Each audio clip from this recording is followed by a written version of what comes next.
I'm Tobie Spears, the founder and director of Guatemalan Humanitarian Tours.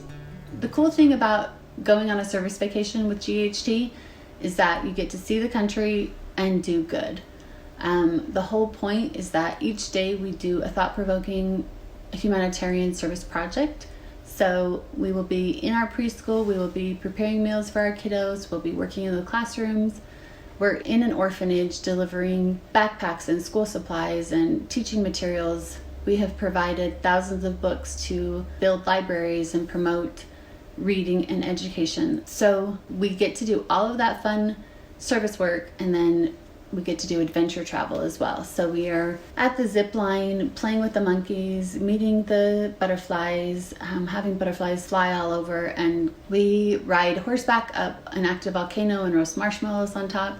We do get to spend the last day and a half, 2 days at the black sand beaches in Monterrico. There's just so many things to see and service projects to do that we do not spend our time in one village or one location. So across the lake, we take a boat and spend a day installing wood burning stoves and leaving the families' lives changed in the matter of an afternoon. So we have worked diligently teaming up with local nonprofits that are on the ground doing good work, where we can just come in and plug in and assist them in making their project and ours a success at the same time. The concept of service vacations came from our own. I wanted to take my girls on a vacation, show them the world, and after we returned, I decided more people need to have this experience. A lot of families will go and they take a vacation or they take a cruise and they get to lounge around and have a blast for 6 days, and then they'll jump off the cruise ship and go do a service project for a day. Every time I talk to somebody that has had that opportunity, it's that one day that stands out. It's that one day where they were doing good, they were out of their own self and out of their own worries and out of their own head, and they were worried about somebody else's happiness and well-being. That's the part I love the most about families taking the service vacation, because those are cemented memories that only they get to share, they get to enjoy. So we decided to make the entire service vacation full of memories that will be lifelong. It's a good question, and people ask me all the time, why Guatemala? I actually feel like Guatemala just kind of chose us. It's super easy as far as time zones and traveling. It's not like the same as driving or trying to fly to Africa. So to do service work in a developing country and just take a half a day travel, super easy. But the culture is so different. There's 27 native languages that are still spoken. There's active volcanoes, there's lakes and rivers and black sand beaches. It's just a really cool country. I mean, they still hold strong to very many Mayan traditions. So Mayan midwifery is still alive, Mayan religions are still alive, Mayan languages are still alive. I think that just brings out a whole different aspect to the country, is that they still have the history with them every day. In Guatemala, you will find a different level of poverty. People still cook on wood-burning stoves.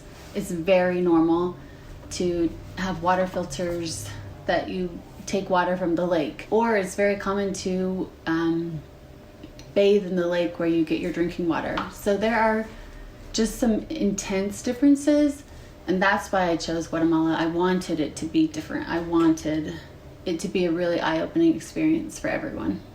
We have sponsorship opportunities available. We have sponsors that are providing donations on a monthly basis. A sponsor can cover the nutritional aspect or the educational aspect of the child's needs. We've got 21 kiddos coming to our school 5 days a week.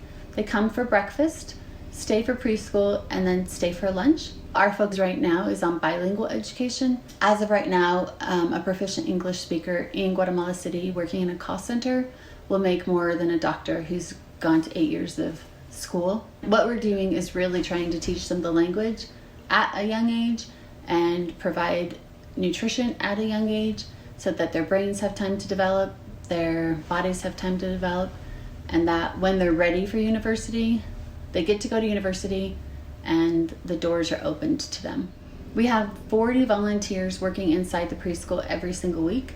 So we've got moms and grandmas and aunts and uncles, all very invested and very interested in making sure that the program succeeds. So if mom isn't feeling well, she makes sure that grandma comes, because that is something that we require for their children to be in our program, is that we have community buy-in. We have support of the family and the community. I definitely have learned a lot from watching other NGOs where it's two people do all the work.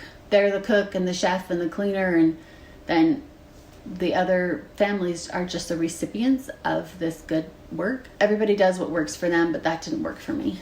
I wanted everybody to know how much work we were putting into this program. I mean, our teacher is working countless hours to make sure that the classroom is ready. We've got moms working countless hours preparing food, preparing all the meals, doing all the grocery shopping.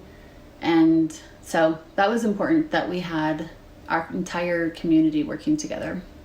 So next year for GHT, we have tons of interest in lots of group travel. A lot of service vacations are already on the books. I really want the volunteers that join us to have a first-hand, just really real life experience with working with the kiddos that we sponsor. So I want them to be in our preschool. I want them to be in the kitchen, helping prepare meals for our kids so that they understand firsthand what it is that we're doing. So that's exciting for us. We have a lot of sponsorship opportunities available for anyone interested in sponsoring one of our kiddos, either educationally or nutritionally. So as of right now, we're just staying on course, continually growing and continually supporting our kiddos. It definitely took time to create the program. It's nowhere near what it was when we started. It's evolved and shifted a lot, but the main focus has always been to do good work. So I guess that's what we continue to do.